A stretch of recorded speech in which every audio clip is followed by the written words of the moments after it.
Shalom Aleichem, welcome back everyone as we are preparing for Shabbat Parashat Naso. Here in Chutz La'aretz from Parshat Naso, in Eretz Yisrael, I have much class. We've been reading Parshat Naso a lot because we were reading it by Mincha of Shabbat already a few times. And we read it on Monday and Thursday for a few weeks because of Shavuot was on Shabbat. In Eretz Yisrael, there was only one day Shavuot on Friday, right? So Shabbat already was Shabbat Chol, regular Shabbat. So they already read Parshat Naso. We are slightly behind in Chutz La'aretz. The truth is, we're always behind because we are not in such a Kedusha type of land. So this is a reminder for us that we're not where we're supposed to be. We're supposed to be in Eretz Yisrael, and we should be Zaycha to be in Eretz Yisrael, not just to live in Eretz Yisrael, but to also excel in Eretz Yisrael. So let's take a look at Parashat Naso. And we have a very interesting thing that happens in Parashat Naso. We have, towards the end of the Parasha, we have the Parasha of the Nisiim. Right? Every Nasi, every prince of every Shevet brought Korbanot. Okay? So, I'm just going to get the Humash so we can take a look what I'm talking about. So if you take a look at Parashat Naso, towards the end of Parashat, it tells us as follows. And we read this in the days of Nisan, the first days of Nisan. A lot of us have a minhag to read the Nisiim because that's when they actually brought this Korbanot. But what do we say? And then it says his Korban. What his Korban was. Karat Kesef, Ahad, so Shimon Meyam, Mishkalam, Mizrak Ahad, Kesef, Shim Shekel, Shakal Kodesh, Kaf Echad, Asraz Hamel Kitoret, Par Echad, one par, Ben Bakar, Ayel Echad, Keves Echad, Ben Shanatol Ulas, Yazim Echad Chatat, and it says his whole Korban. Very good. And then it goes to the Yom HaSheni. And this was the second day. Hikriv Netanel ben Tzuar, Nesi Yisachar. And guess what his Korban is? The exact same Korban. And Yom HaShlishi is the same Korban. And Yom HaRvi'i is the same Korban. And all the next days of these Nisi'im were all the exact same Korban. And beautiful. Why not? Very good. But what's the real big interest in this parasha? We know that the Torah go through Talmud, right? You go through the Talmud. From an extra hey, from a missing vav, from a missing yud, from an extra this, an extra that, missing this, missing that, we learn kama v'kama halachos. Right? All the halachot. It could have said like this, didn't say like that, didn't say like this. We learned this, that, that. And when it comes to Parashat Naso, every single Nasi brings the exact same Korban. The exact same setup. They didn't know that they're doing it. What? They didn't know that they're What do you mean they didn't do it? The guy did it on Monday, he's doing it on Tuesday. No, all the Shvatim did the same thing. They didn't know that they did just Saruch HaKodesh. On Tuesday, I didn't see what happened on Monday. On Wednesday, I didn't see what happened on Tuesday. He saw. And every single one, and you know what's more of a chidush? The Torah wrote it all out. It didn't say, this is the Korban that they brought, and everybody who followed brought it like them. He didn't. No, it doesn't say that. It says every single Korban, and it writes every single Nasi's Korban out, the exact same one over and over. And by the way, it's the Baal Kaira's favorite parasha, at least the end part of it, because he needs to practice it once, and it's the same thing. It's all the same words, over and over and over again. It's a little different nisko, here and there, maybe slight derivations, but be'emet is the same time. It's the same words over and over. So our question is, so much the Torah learns some extra letters, missing letters and stuff like that, and it's always so midaktek, so careful, what letters should be there, should not be there, and all of a sudden this week's Parsha, psukim after psukim, many psukim are just there to tell us the exact same thing. And there are many answers why this is, but today I would like to look at one of them. Be'ezrat Hashem. Hashem should give us the koyach. Abotai, let's think about it this way. On the first day comes Shevet Yehuda. Nachshon. He brings the first korban. Right? All of us are Nisim. Let's say we're all Nisim. Right? We're all princes, different Shivatim. Rabbi Shach comes the first day, he's Nachshon. He brings the first korban. Ben Aminadab? Yeah. Oh. All right, he comes the first day, he brings the korbanot. I am now Nasi for the second day, Yisachar. What is the human normal reaction? If someone brought something on one day, what is a normal reaction for a human who's also bringing korbanot, and everyone's going to talk about it? I want to make it better. Said Rabbi Avner, a normal human reaction, if someone donated 1,000, and I'm able to donate more, and my name is going to be bigger on the plaque, right? Yeah. I'm going to go ahead and donate more. And by the way, the donation people, whoever's getting the money is going to be happy. You give 1,000, gets 1,000, 3,000, 4,000, gets higher and higher. Auction. And over here, that's not what happened. Yeah, I saw his korban, and I matched it exactly what he brought. Он не хочет делать, чтобы было No я лучше embarrassment. тебя. No embarrassment. I don't want to be like I'm better than you. Very good. One of the lessons from this parasha we see is sensitivity to others. He brought a beautiful korban. Его не обидеть. You know what? I don't want to make him feel bad tomorrow when I bring something even more. He could have said, "Oh, I should have brought more." He outdid me. He did that. Everybody had kavod for the other fellow and gave the exact same korban. And the Torah loves this. HaKadosh Baruch Hu loves this. What did he do? He went and he wrote it over and over and over again because it was chaviv to him. It was dear to him to see Jews not trying to outdo the other, but rather having sensitivity to the others. Rabbi Gabriel. Did they bring this korbanot on the same day? Every day, separate day. V'yom harishon, v'yom hasheni. Every single day that I could have seen, I saw what he did. Which Yom Tov was that? This is the first days of Chodesh Nisan. It's not a Yom Tov, it is the inauguration of the Mishkan. The Nisim brought these korbanot. So, I saw what he brought. I could bring more. Why not? It'll be better. More stuff for the Mishkan. It's not allowed. No. Just not, I don't It wanna- teaches you how to act. And the Torah will use Psukim to teach you how to behave. The Navi and Shmuel says, for those who honor me, I will honor. Each prince, not only that, what is even more greater? The fact that the Torah lists them all separately.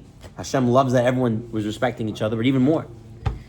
You could bring the exact same korban, and your shevet can have different kavanot, can have different ideas when bringing it. And each one, even though it's exactly the same, to HaKadosh Baruch Hu is separate, individual, and important. It's not just sensitivity, but rather Hashem looks at each one as being extra special, unique, and individual. The Ben Ish Chai, in his book of stories, Niflaim Ma'asecha, he says a very, very interesting story. Listen to this. There was a skilled marksman who never missed his target. Every time he shot a gun, we'll use a gun here, okay? Every time he shot his gun, he exactly what you told him to hit, no matter how far, how big, how small, he hit it. He was traveling, and he ended up in a country where there was a king who also was a pretty good shot. But he wasn't 100% accurate. He was always a little bit off. A little bit off, a couple of millimeters off. Not bad. So he hears about this marksman being there. So he calls him. He says, listen, let's have a duel. Let's have a match. Let's see. Competition. Let's see who is going to be the better shot. And they put up the target, and the king went first. And where the X was, the target was, the king was right off, mamish 1 millimeter off from the X, right there. And he hit it there a few times, like right around the X. All around the X he got. And then They call this skills marksman, this guy who always gets everything he shoots. And they give him the gun. And they give him 20 bullets. 20. He takes his 20 bullets and he shoots. And he misses the X by, the king missed it by 1 millimeter, he's off by 3 millimeters. And he shoots 1, 2, 3, all 20 in the exact same spot. Smart man. Hold on. So now they go to the judges, and the judges knew who's the better marksman, who's the better shooter. I said, look, the king is 1 millimeter away, and this guy's 3 millimeters away. So who's the better marksman? The king. And they made celebrations. Everyone's happy. The king now sees this marksman, and during the party, says to him, listen, I don't know what's with you. They told me you're the best marksman. You can hit everything, no matter how big, how small, how far. No matter the wind, no matter what's going on. What happened? So the marksman tells him, and he says, hold on. He says, you did realize that all my 20 shots went exactly through the same space, right? Do you know how hard that is to do? You know how hard it is to get in the exact same spot over and over and over again? He says as follows. True, I missed the center by a few millimeters, but take notice that all 20 bullets landed precisely in the same hole. I could have easily hit the exact center, but I chose to refrain for your honor, my king. I was willing to forfeit the victory so long as you would be the one deemed victorious. Smart man, because maybe the king would have had his head if he win the king, right? But this is a very important concept, says the Ben Ish Chai. Don't tickle his ego. We must guard the dignity of others. Hashem wants us to have respect for one another. It's not all about, oh, I'm so great, I'm so big, I can show off, I can do. It's really the greatness is how I can show respect and honor and dignity to Hashem's creations, to our fellow Jews, to our fellow people, to our fellow humans. We've even had Chachamim, Gedolim, who showed us this even applies to animals, to give them respect and dignity. One of my stories that I once heard that really gave me goosebumps and chizik at the same time was when my Rosh Hashiva passed away, Rav Belsky, Zechat Tzadik Livracha. They were saying, they were talking about him, it's also in his biography, that he once came home with a little kitten. And he was bandaging and putting the arm into a cast. Apparently it was raining and something happened and the cat got damaged, the kitten got damaged. And he was there fixing the arm. And then he took a bottle of milk and he was feeding the baby kitten. The Rosh Hashiva. It just goes how far to show you how they would take care of all the creations of HaKadosh Baruch Hu. The Gedolei Yisrael would model this trait of sensitivity with every encounter they had with everyone that they had.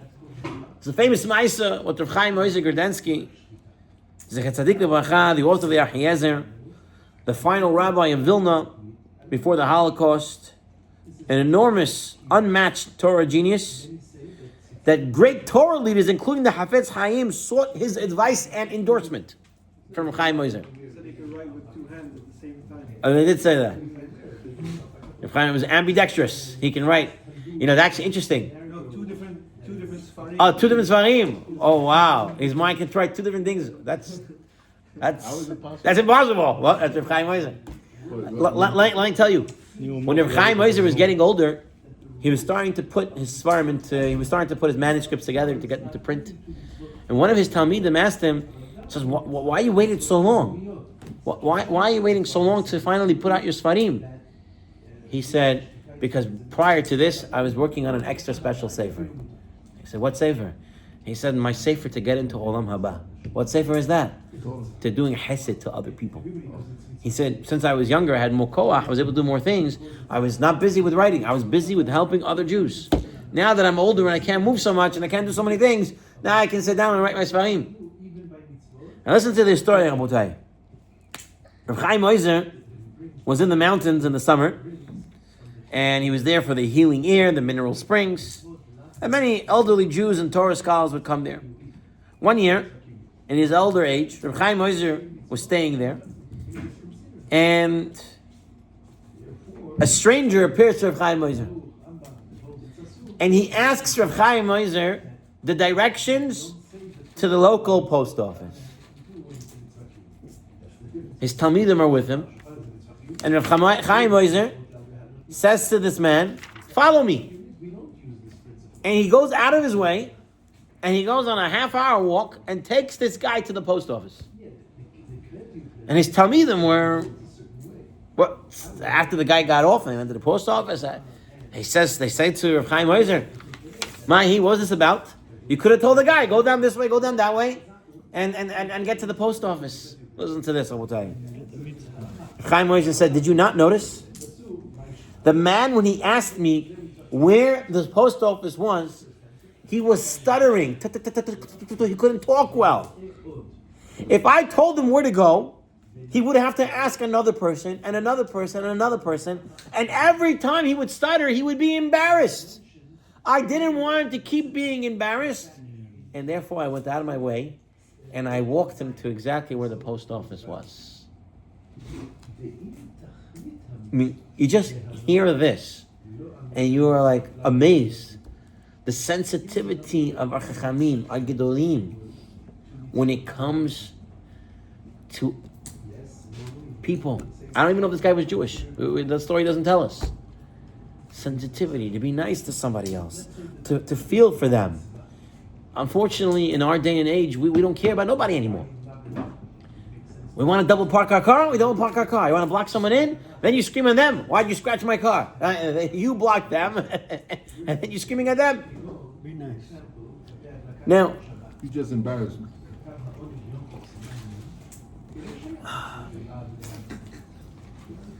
there's a story told over. There was a tzaddik that was taking a walk. Was supposed to be a 5-minute walk, and turned into a 30-minute walk. And one of his students asked him, "Why are you starting to walk so slowly all of a sudden? We have to go. We have to get there." And the rabbi says, "You see this person in front of me? He's an elderly Torah scholar. And in the past 2 years, he got sick and he can't walk fast. And I know him. If he sees me walking fast and outrunning him, how is he going to feel? I'm going to slow down. And I'm going to walk slower in order not to embarrass him." Famously, we mentioned the story on Shavuot. The Chazon Ish was being interviewed by the secular news reporters. And the Chazon Ish said, "We'll go on a walk and we'll talk." So the reporter was asking him questions. And the Chazon Ish was walking fast. All of a sudden, the Chazon Ish stopped walking fast and he kind of like slowed down. So the reporter said, "What's going on? Why are you slowing down?" And he says, "Look, there was an elderly Jew there. He can't walk. I don't want to make him feel bad. So I slow down, I'll go on the side, something like that. But to run in front of the person who can't run, that's embarrassing him. That's insulting him. I'll have no part of that." We said on Shavuot the story of the Rav Aaron Kotler. Rav Aaron Kotler is famously known. He had a sister who was against Torah. Actually, Rav Aaron Kotler was growing up. She tried to get him to go to university and not waste his time in yeshiva. Rav Aaron Kotler was the one who made Lakewood BMG, Spanish Gavoa, and the Torah in America. His sister tried to convince him not to. Anyway, the sister gets older. She gets sick. She's in the hospital.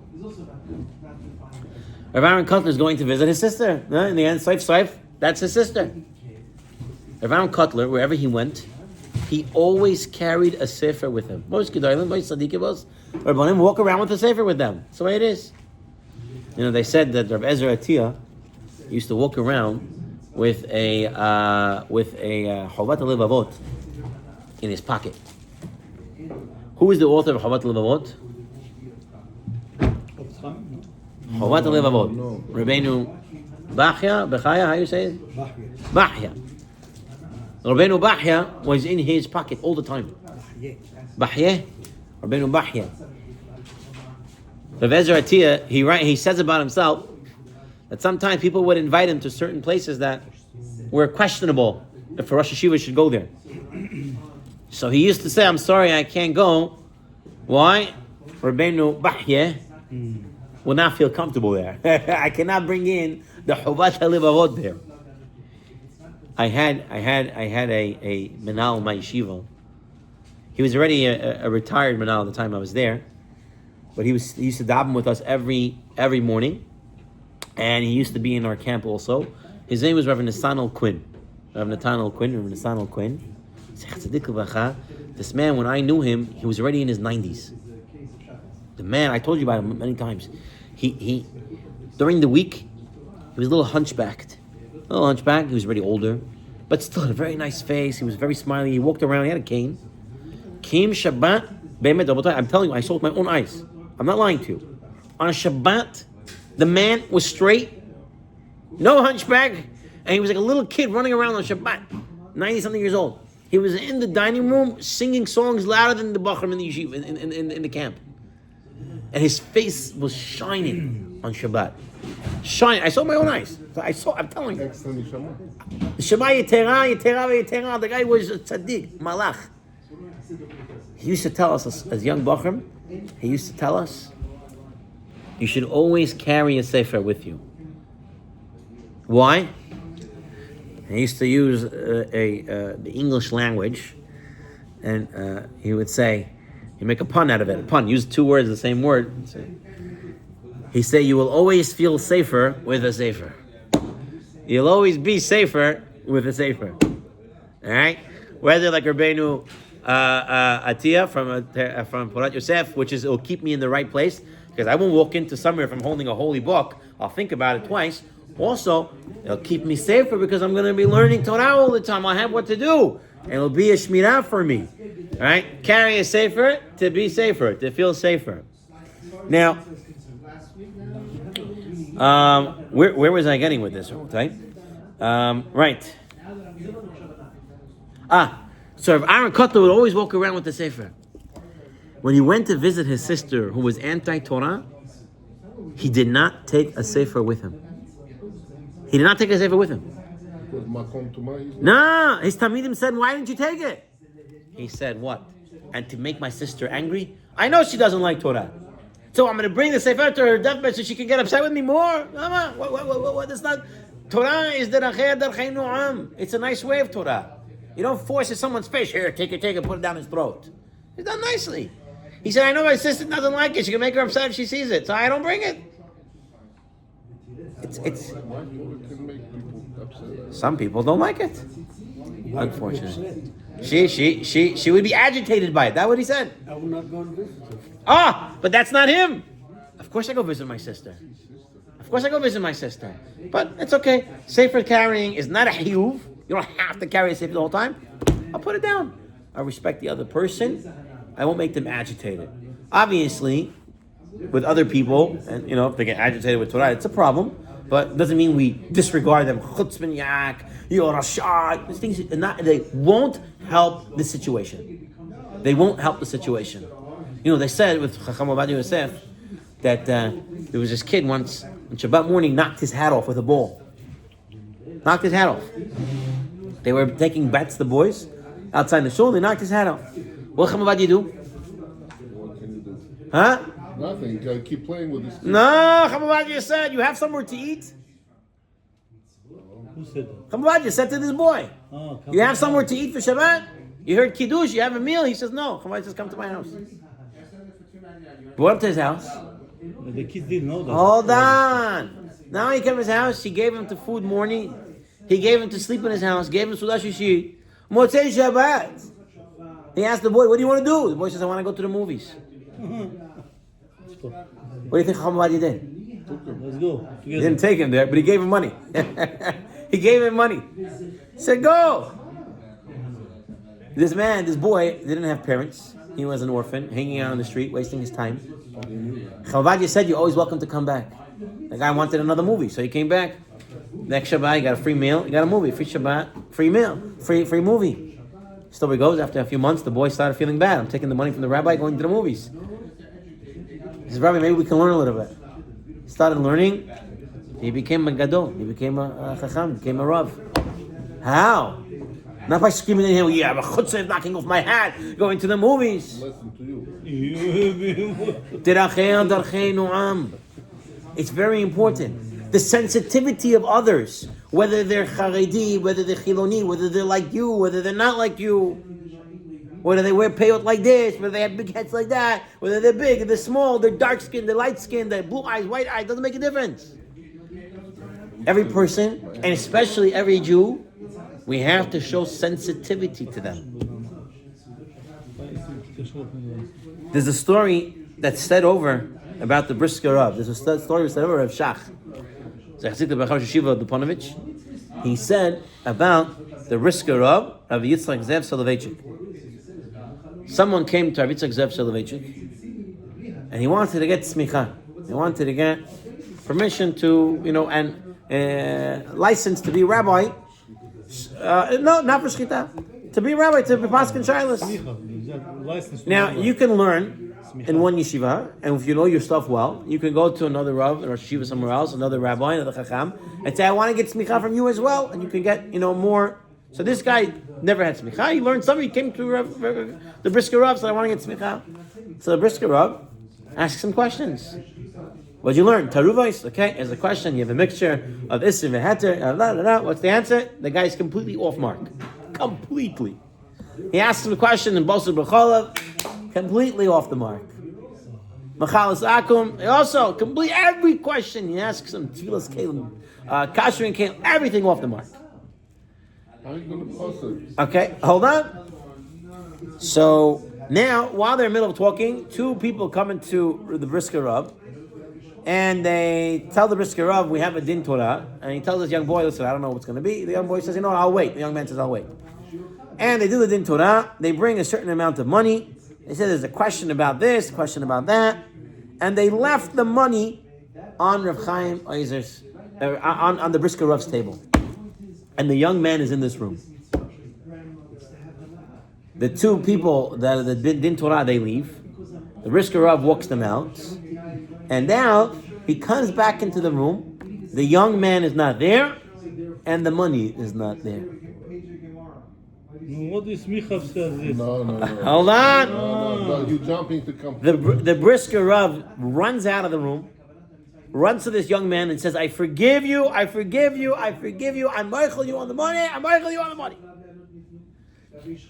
The boy this man doesn't say anything, keeps quiet. He walks back home, and his wife says to the Brisker Rav, what's wrong with you? Why would you leave so much money on the table? I came in, I saw it, I right away put it away, and I put it in the closet. Here's the money. See that? Okay? He runs back out, horrified. He finds this young man. He says, I am so sorry that I was choshed you took the money. Please come back with me. You're going to be my talmid. And the story goes, for the next 2 years, he learned with this young man all the halachot in order to get smicha. And then he gave him smicha. And not only that, he said as follows, the Brisker Rav said that every Erev Yom Kippur, he would go to visit this young man and ask him for forgiveness for accusing him of stealing the money. There's nothing more. Is it Roshal's story? What? Roshal's story? What is Roshal? Roshal's. That the year Bracha, they became. Is that the same story? This is the story. There's nothing more serious than harming another Jew. Now, I will tell you, let me tell you what we do, unfortunately, what Americans do. When anything is missing, we right away blame everybody for stealing it. Whoa. Who took my pen? Who took my keys? Who took my car? Who took my this? Who took that? You put it in the wrong place. You don't even remember. Right? Where's the sensitivity? And especially, I'm talking to myself. I'm talking to myself. Don't worry, I'm not talking to you, I'm talking to myself. When you say it to your kids who had nothing to do with it, you touched my keys again, this and that. How the kids feel? My dad is blaming me always. No matter what I do, I put my head this way, I get blamed. Put my head that way, right? I say this, I say that, right? He was in, He has the key. my son still reminds Very nice. But that is sensitivity to others is so important. To give them the proper respect. He brings here a Maisa, and the final Maisa on this topic. We'll move on to our next topic. mistakes I made in my life. Rav, listen, we learn from our mistakes. That's the most important. Crazy, absolutely. We don't just do mistakes. We did a mistake, fine. But you got to learn from it. It's crazy. Rabbi Toledano, Rabbi Rafal Baruch Toledano, Dayan, Av Beit Din, in the city of Meknes, Morocco. Maknes. How you say it? Maknes. Meknes.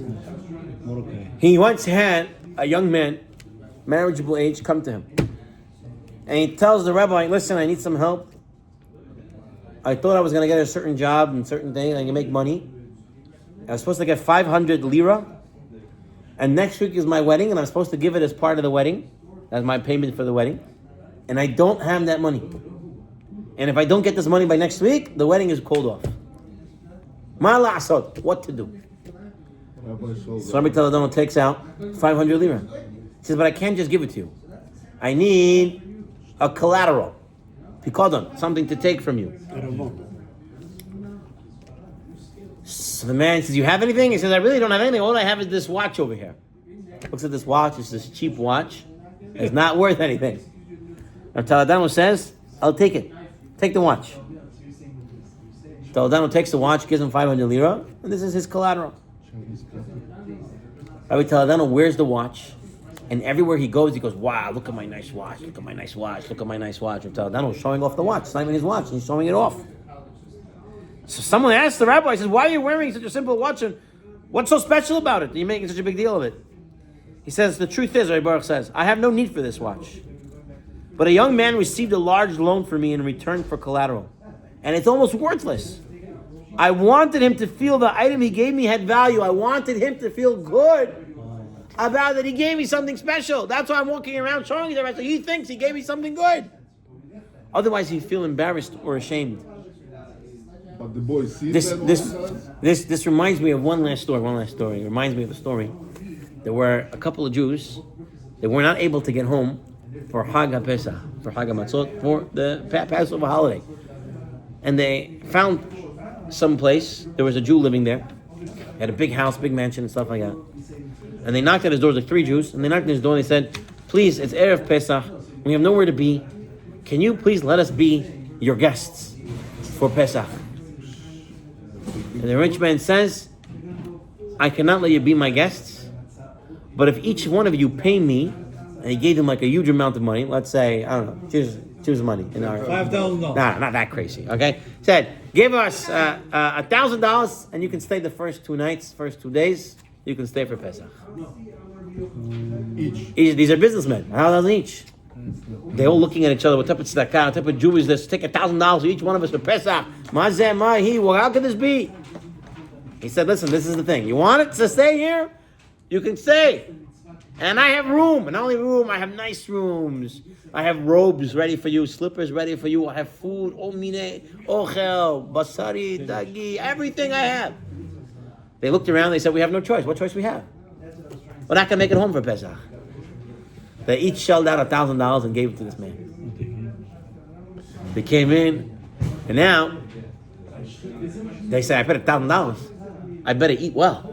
You know, I paid $1,000 for this meal. And they're eating kaifui, they're eating. They go into the bed. I need another pillow, another blanket. Come on, shower, hot, this, that. They're taking advantage of the situation. Everything they take, I paid for it. Yes, if I pay for it, I should get my money's worth. Right, yes. The 2 days of Pesach passed over. Get out of here. And after 2 days of Pesach, the man comes over and he says, I hope you enjoyed your stay. Here is your money back, $1,000 each. They say, what? When? What? He says, listen, I never need your money. I'm a rich guy. But I knew if you're not going to give me money, you would not enjoy your holiday. You would feel embarrassed to take tzedakah from me. You would feel embarrassed not to eat well, eat less. I feel bad to impose to this and that. Therefore, I took the money from you. So you should feel you should enjoy every single bit. Baruch Hashem, you did. I don't need your money. Here's your money back. What about attitude? Hello, this and that. But listen, you see the greatness of this tzaddik. You see, I'm not saying you should do it that way, so yeah, but the idea was there. He wanted his people to really enjoy and not feel that they were handouts and they were tzedakah people, and they were aniyim. No. On the other hand, Yeah. now Now they felt bad when they got the money back. no, when they pay the money, I said, oh my God, $1,000 we're going to pay. Yeah. Already, Yeah, it gives them a bad flavor. Yeah. But then they enjoy their stay well. I don't know. I don't know if it was the right thing to do, but that's the story. This is the Misa. This is the story. But the idea that I want you to get at was he wanted them not to feel like handouts. That's what they say about Kabbalah Savua, right? Rabbi Akiva's father-in-law. That he what was mean Kabbalah Savua? He was a satiated dog. Not that the person not eating with him was a satiated dog. He was a satiated dog. Why? He was full. No, not like that. He said even dog that comes into his house Right. leaves out. But the word, that's right. They said everyone who came to him became full. Yeah. But the word Kabbalah Savua means he stuffed dog. is a stuffed dog. Not that he is soveya others. Not that he satiates others, but he himself is satiated. Chachamim explain why is that?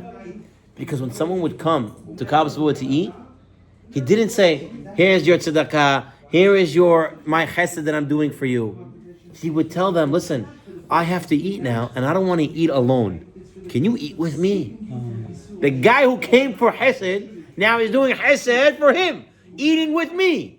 And now he doesn't feel that he's getting chesed. Rather, he feels he's doing chesed. And so because he was always eating with everybody who came by, he became very big. So he became a satiated a dog. But again, the idea again, over and over and over again. I can give you many more examples, but we have to end here and we have to move to our next topic. Okay. What is our next topic? So in this week's Parsha, we also see another very important idea. Something very unique in Judaism, which is someone can take upon himself to become a Nazir. What's a Nazir? Someone who stays away from wine products. Someone who stays away from dead people. Someone doesn't cut his hair. And it's done in order to bring him up a level. Right? So to speak. So there are two ideas that many ideas Belsky brings from the Nazir, but two ideas that I want to briefly touch before we get in, if we can look at some halachas also for today. So, Belsky brings down as follows. This is from many sources, but he brings it from Gedalia Shor. Gedalia Shor was also a Rosh Yeshiva of Torah Vedat, was known as the first American-born Gadol, and he writes a very Kabbalistic sefer, Or Gedalyahu, on the Parsha. Okay, Or Gedalyahu. Anyone has a chance? I tried reading it. I don't understand much what's going on in there, but it's they actually made parts of it into English, which I have also. But again, it's very deep stuff. So, the Gedalia Shor mentions the following idea. We usually know that Chachamim make a sayag l'Torah. They make a fence for Torah, which sometimes we call har hakot, which means distancing, right? Har hakot, just distance. You said I didn't hear the word. That's okay. So what's the idea of this? The Torah wants us, the Chachamim want us not to be tempted, so they make certain fences, barriers to stay away from. Right? And the Chachamim have this power. They're not changing the mitzvah, Chas v'shalom. They're putting fences to protect the mitzvah. Gederot. Gederot. Says Gedalia Shor, that there is sometimes the Torah itself makes a sayag. The Torah itself makes a fence. Where is it? This week is one of them. Parashat Nazir. Nazir cannot have wine. But the Torah says he's to stay away from vinegar. He's to stay away from grape products. They're not wine. They don't intoxicate. They don't make one drunk. And yet the Torah makes it a fence and says, stay away from these things to be able to stay away from the wine. There's a statement in Gemara Shabbat 13a and Yevamot 46a that says, Lach lach amrei nezira sechor sechor lekarma lo tikrav, which means is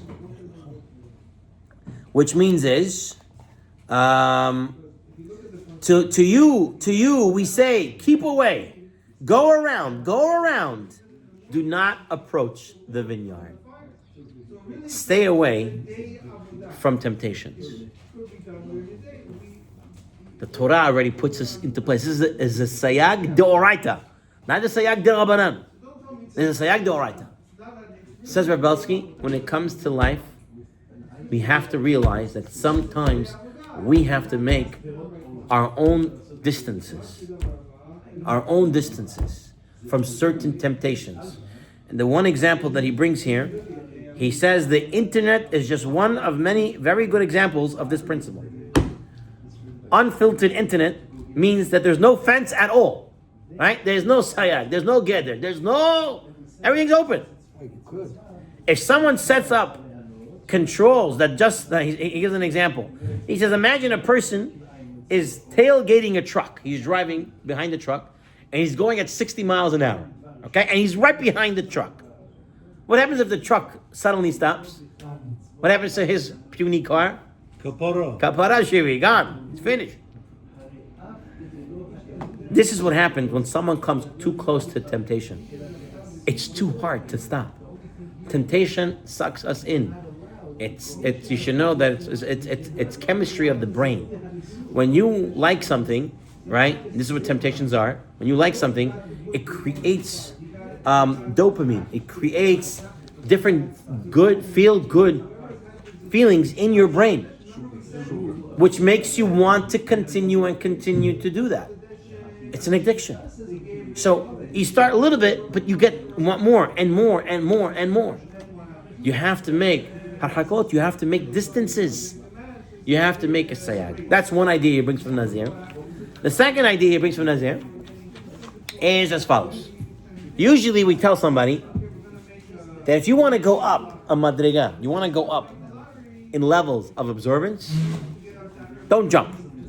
One of the worst things you can do is jump. Mi ya'aleh b'har Hashem u'mi yakum. And who can stand there? Who can go up there and who can stand there? That's two things. Everyone can jump up, but not everyone can stay there. You jump up, you fall back down. When it comes to spirituality, we usually tell somebody you have to go in madrigot. You have to go in steps. You want to know what you're saying in tefillah? Start with the first few words. Baruch atah Hashem. What does that mean? How do I say Hashem? What does Hashem mean? What's the covenant I have when I say Shem Hashem? Elokeinu. What's all these different things? Slowly, one. Today he learns two, tomorrow he learns two, and a person will become at that level. But says Rav Belsky, that sometimes a person has to jump start. Okay? Like your car, Chashomo v'dais, right? It's not working, and you want to get the battery back up. What do you have to do? You have to jump start the battery. If you're going to give it a little bit juice at a time, it's not going to work. You got to jump start. You got to give it a lot, a big zap. The battery will come back. Says Rav Belsky, that's what a Nazir is. A Nazir is somebody who's been in the rut. He's been down. He's not so going up. He's dying there. His spirituality. He needs to give himself a big zap. He gives a boost. But, says Rav Belsky, very important. The person says, I'm a Nazir. How long is he a Nazir for? 30 days minimum. 30 days. Unless he says more. Why? Says Rav Belsky.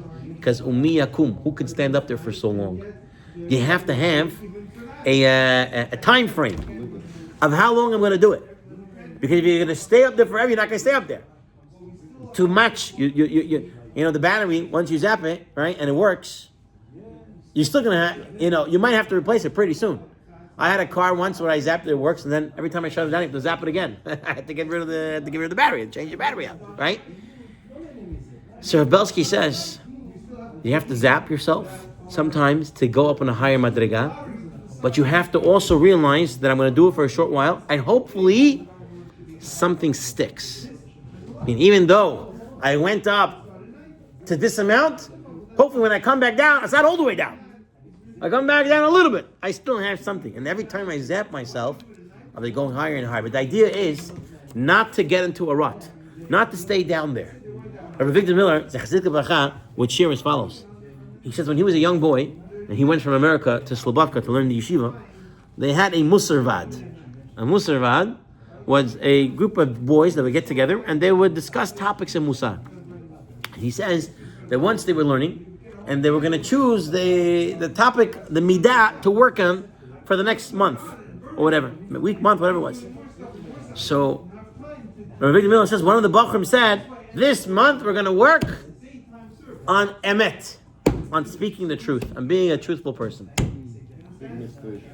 And one of the older boys of Slobodka got up and said, no, everybody does emet.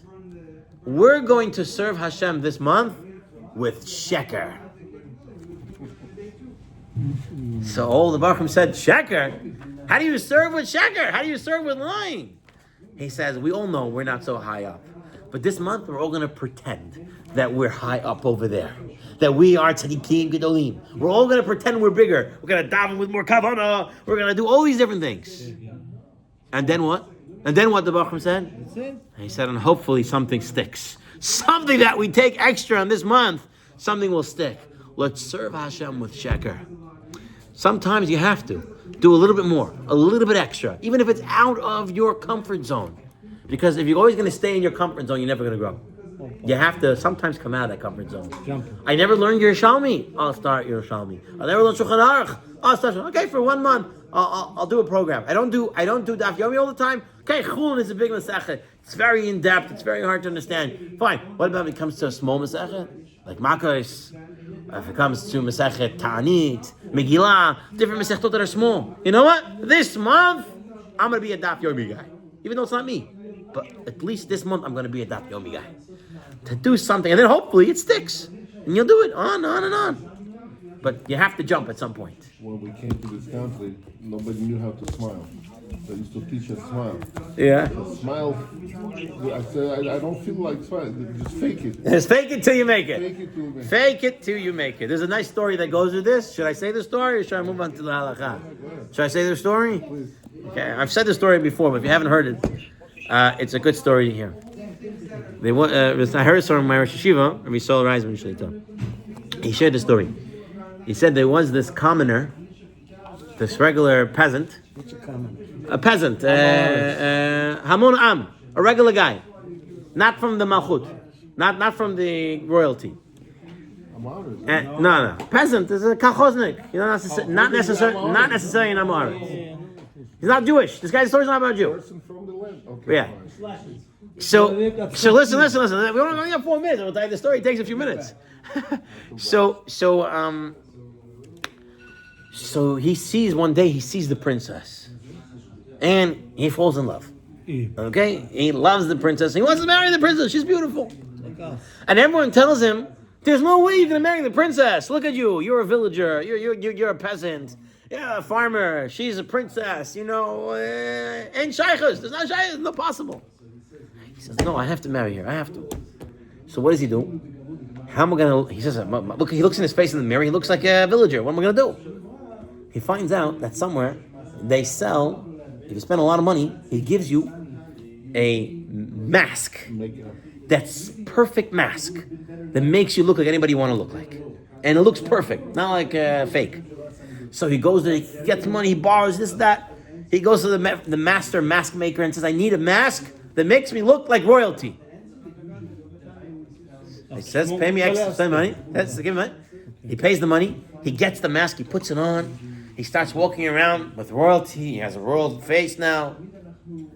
And he makes his way into the court, into the royal court, into the Malchut. And he starts to see the princess. 1 day, 2 days, 3 days. They start going out. He starts courting her. And they get married. He marries her. A few years pass by. He never takes off his mask. He's always wearing his mask because he needs to be royal. And one day, his old childhood friend comes to see him. Comes back to the town. He doesn't see his friend there. He says, where he is? He says, weird. That guy married the princess. So he goes to the palace. He says, I'm here to see my friend. They let him in. He comes. He sees his friend. The friend brings out there's tea, this and that.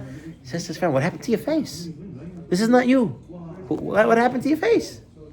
He says, shh. He says, well, tell me, I'm going to make a big stink. He says the whole story. He went to the mask maker. And he says, but you're a liar. You're a faker. You're a shakran. You're an imposter.